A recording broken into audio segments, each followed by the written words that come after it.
ఆంధ్రప్రదేశ్ ప్రభుత్వ ఉద్యోగులకు గత కొన్నేళ్లుగా కొత్త పీఆర్సీ అమలు కాకపోవడంతో తీవ్ర ఆర్థిక, మానసిక ఒత్తిడి పెరుగుతుంది.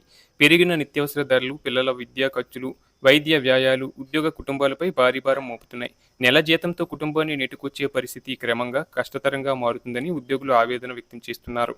ఇలాంటి పరిస్థితుల్లో ఉద్యోగ సంఘాలు ప్రభుత్వాన్ని మరోసారి కోరుచున్నది ఏంటంటే పూర్తిస్థాయి పీఆర్సీ అమలు అయ్యే వరకు కనీసం 28% మధ్యంతర భృతి అంటే ఐఆర్ ప్రకటించాలని డిమాండ్ చేస్తున్నాయి.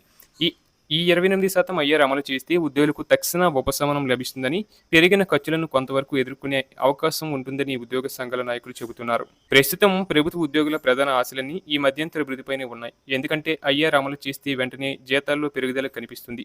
ముఖ్యంగా మధ్యతరగతి ఉద్యోగ కుటుంబాలకు ఇది కొంత ఊరటనిస్తుంది. అలాగే ఇప్పుడు 28% ఐఆర్ అమలు చేస్తే బేసిక్ పే ఆధారంగా జీతాలు ఎంత పెరిగే అవకాశం ఉందో చూద్దాం. ముఖ్యంగా ఈ 28% ఐఆర్ కనుక ప్రభుత్వం ప్రకటిస్తే 20,000 బేసిక్ పే ఉన్నవారికి 5,600 అదనంగా పెరుగుతుంది. అంటే మొత్తం 25,600 అవుతుంది. అలాగే 30,000 బేసిక్ పే ఉన్నవారికి 28% ఐఆర్‌తో 8,400 పెరుగుతుంది. అప్పుడు మొత్తం 38,400 అవుతుంది. అలాగే 40,000 బేసిక్ పే వారికి 11,200 పెరిగి మొత్తం 51,200 అవుతుంది. 50,000 బేసిక్ పే వారికి 14,000 పెరిగి 64,000 అవుతుంది.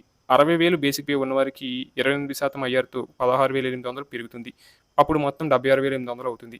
అలాగే 70,000 బేసిక్ పే వారికి 19,600 పెరిగి 89,600కి చేరుకుంటుంది. అలాగే 80,000 బేసిక్ పే వారికి 22,400 పెరిగి 1,02,400కి పెరుగుతుంది. 90,000 బేసిక్ పే వారికి 25,200 పెరిగి 1,15,000కి చేరుకుంటుంది. ఇక ₹1,00,000 బేసిక్ పే వారికి 28% ఐఆర్‌తో 28,000 పెరిగి 1,28,000కి చేరుకుంటుంది. ఇలా 28% ఐఆర్ అమలు చేస్తే ఉద్యోగుల చేతికి వచ్చే జీతంలో గణనీయమైన పెరుగుదల కనిపించే అవకాశం ఉంది. ఇక పెన్షనర్ల విషయానికి వస్తే వారికి కూడా ఈ నిర్ణయం కొంత ఉపశమనం కలిగించే అవకాశం ఉంది. ముఖ్యంగా ఫ్యామిలీ పెన్షనర్లు, తక్కువ పెన్షన్ పొందుతున్న వృద్ధులకు నెలవారీ ఆదాయం కొంత పెరిగే అవకాశం ఉంటుంది. పెరిగిన మందుల ఖర్చులు, వైద్య అవసరాలు, కుటుంబ భారం మధ్య ఈ అదనపు మొత్తం వారికి ఎంతో ఉపయోగపడుతుందని పెన్షనర్ సంఘాలు చెబుతున్నాయి. అందుకే ప్రభుత్వం కనీసం 28% ఐఆర్ అయినా ప్రకటించాలని ఉద్యోగ, పెన్షనర్ సంఘాలు విజ్ఞప్తి చేస్తున్నాయి. పూర్తి పీఆర్సీ అమలు వరకు ఈ నిర్ణయం ఉద్యోగులకు, పెన్షనర్లకు కొంత ఊరటనిస్తుందని వారు భావిస్తున్నారు.